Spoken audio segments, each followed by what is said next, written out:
شیخ محترم، کچھ لوگوں کا خیال ہے کہ اہل حدیث اماموں کو نہیں مانتے.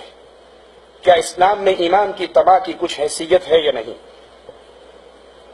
اہل حدیثوں پر یہ الزام ہے کہ ہم اماموں کو نہیں مانتے، اور یہ الزام بھی ویسا ہی ہے جیسا عیسائیوں نے مسلمانوں پہ الزام لگایا ہے.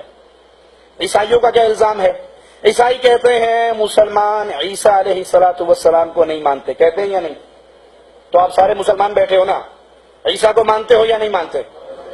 عیسائی کیوں کہتے ہیں کہ نہیں مانتے؟ ویسے نہیں مانتے جیسے عیسائی مانتے ہیں. وہ کیا مانتے ہیں؟ وہ عیسیٰ کو اللہ کا بیٹا مانتے ہیں. ہم عیسیٰ کو اللہ کا بندہ مانتے ہیں. ماننے میں فرق ہے.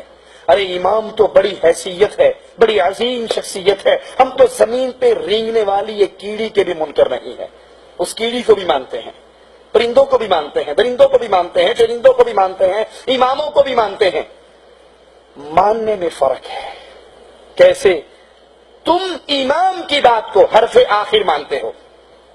اصول کرخی کے اندر عبید اللہ بن دلال بن حسین الکرخی الحنفی اصول بیان کرتا ہے. قرآن کی آیت آ جائے امام کے قول کے خلاف، رسول اللہ کی حدیث آ جائے امام کے قول کے خلاف، صحابی کے عمل آ جائے امام کے قول کے خلاف، تو ہم ان تینوں چیزوں کو ٹھکرا کر امام کے قول کو رکھیں گے اور باقی چیزوں کا انکار کر دیں گے.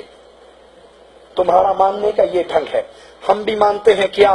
ہم کہتے ہیں ابو حنیفہ فقہ کے امام تھے، شافعی احمد بن حنبل امام مالک حدیث کے امام تھے، امام بخاری، امام مسلم، امام نسائی، یہ سارے ائمہ کرام یہ سب اپنے اپنے فن کے امام تھے، اپنی اپنی فیلڈ کے امام تھے. ارے دین کا امام صرف محمد رسول اللہ صلی اللہ علیہ وسلم.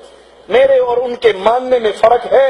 اہل حدیث یہ مانتا ہے کہ احمد ابن حنبل غلطی بھی کر سکتے ہیں، ٹھیک بھی کہہ سکتے ہیں. ابو حنیفہ غلطی بھی کر سکتے ہیں، ٹھیک بھی کہہ سکتے ہیں. مالک شافعی غلطی بھی کر سکتے ہیں، ٹھیک بھی کہہ سکتے ہیں. 4 نہیں 12 امام کو بھی مانتے ہیں کہ وہ غلطی بھی کر سکتے ہیں اور سچ بھی کہہ سکتے ہیں. اگر کوئی غلطی نہیں کر سکتا، وہ جب بولتا ہے حق بولتا ہے، وہ امام اعظم امام الانبیاء محمد رسول اللہ صلی اللہ علیہ وسلم.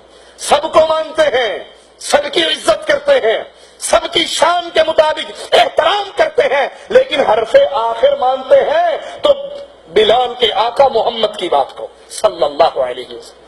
یہ ویسے ہی الزام ہے جیسے عیسائیوں نے مسلمانوں پہ لگایا. مسلمان عیسیٰ کو نہیں مانتے، ہم عیسیٰ کو مانتے ہیں علیہ الصلوۃ والسلام. ویسے نہیں مانتے جیسے عیسائی مانتے ہیں. اسی طرح اہل حدیث پہ تہمت اور الزام ہے کہ یہ 4 امام کو نہیں مانتے. ہم 4 کو بھی مانتے ہیں، 12 کو بھی مانتے ہیں، لیکن کسی کو معصوم نہیں مانتے سوائے محمد رسول اللہ صلی اللہ علیہ وسلم. ہم ہر بندے کے بارے میں کہتے ہیں ارے تم اماموں کی بات کرتے ہو، تم 4 اور 12 کو لے کر آتے ہو.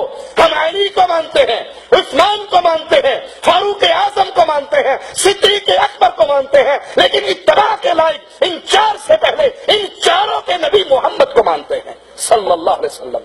ہر بندے کی بات کو ٹھوکر ماری جا سکتی ہے، وہ کوفے کا ہو، وہ بغداد کا ہو، وہ بریلی کا ہو، وہ دیوبند کا ہو، وہ عراق کا ہو، وہ ایران کا ہو، دنیا میں کہیں کا ہو. ہر بندے کی بات کو ٹھوکر ماری جا سکتی ہے. اگر ایک بندے کی ہر بات کو سینے سے لگایا جا سکتا ہے تو اس کا نام نامی اسم گرامی محمد رسول اللہ صلی اللہ علیہ وسلم. بتائیے اہل حدیث کی یہ دعوت فرقہ پرستی کی دعوت ہے یا فرقوں کو ختم کر کے محمد کی اتباع کی دعوت ہے صلی اللہ علیہ وسلم. لڑائی امت میں پڑی ہی تب ہے جب لوگوں نے اپنے اپنے امام بنا لیے. وہ کہتا میرا امام تکڑا، وہ کہتا نہیں تیرے امام سے میرا امام زیادہ شان والا، وہ کہتا نہیں پہلے میرا آیا تھا، وہ کہتا نہیں آیا پہلے تیرا تھا لیکن علم زیادہ ہمارے کے پاس تھا. لڑائی ہو گئی نا. ہم کہتے ہیں بھائی سب کی عزت کرو، سب کو ان کے مقام پہ رکھو، لیکن ایک امام ایسا ہے وہ روتے ہوئے بولے، وہ سوتے ہوئے بولے، وہ دین کی بات جب بھی کرتا ہے ہر امام اپنی مرضی سے کرتا ہے. وہابیوں کا امام اللہ کی مرضی سے کرتا ہے اور اس امام کا نام محمد الرسول اللہ صلی اللہ علیہ وسلم. مصحف ایک